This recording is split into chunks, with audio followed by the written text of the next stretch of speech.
Bonjour à tous. Aujourd'hui c'est notre dernier épisode sur les vertus de la Vierge Marie et moi je vais vous parler sur la pureté de la Vierge Marie. Le catéchisme de l'Église catholique dit que la pureté c'est la vertu qui consiste à imprégner les passions et les appétits de la sensibilité humaine. Nous savons tous que, étant baptisés, nous devons faire la chasteté et nous devons être en chasteté. Mais le catéchisme précise que cette chasteté, cette vertu doit être vécue par chacun selon son état de vie qui lui est spécifique, selon où il a été appelé. C'est pourquoi la chasteté dans la vie consacrée est différente dans la vie conjugale. Mais au final, c'est la même chasteté, la même vertu, celle qui est spécifique aux enfants de Dieu. Il faut rappeler que la Vierge Marie a pratiqué admirablement bien cette vertu et même on dit que la Vierge Marie elle est toute lumière et elle est blancheur. On dit aussi que la Vierge Marie était jalouse de cette vertu et qu'elle était prête à refuser à la dignité de mère de Dieu pour conserver cette vertu. Pour la Vierge Marie, cette vertu, c'est la vertu qui est la plus protégée, la plus estimée et la plus désirée.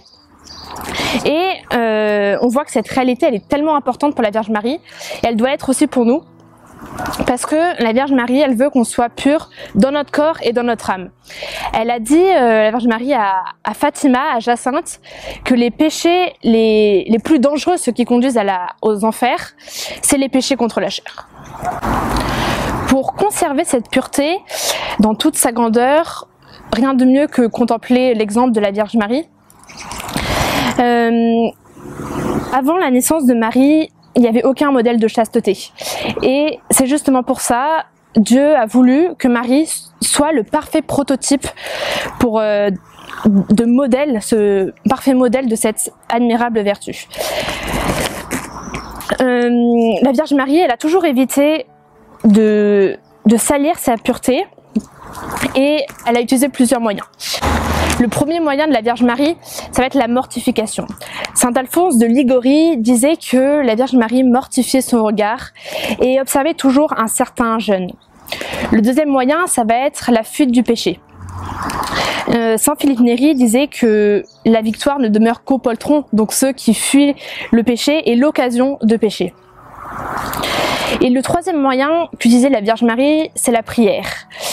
Et elle priait continuellement pour favoriser la croissance de toutes ces vertus. Et en réalité, aujourd'hui, c'est à elle que nous devons nous adresser pour croire et augmenter notre chasteté. Car comme le dit Saint Jean Damascène, celui qui s'adresse à elle sera certainement délivré du vice de l'impureté s'il prononce son nom avec confiance. Marie, sois toi-même notre pureté. Nous voilà arrivés à la fin de ce cycle de vidéos. Nous espérons que ces vidéos vous ont permis de connaître mieux la Vierge Marie, d'augmenter votre dévotion et votre amour pour elle.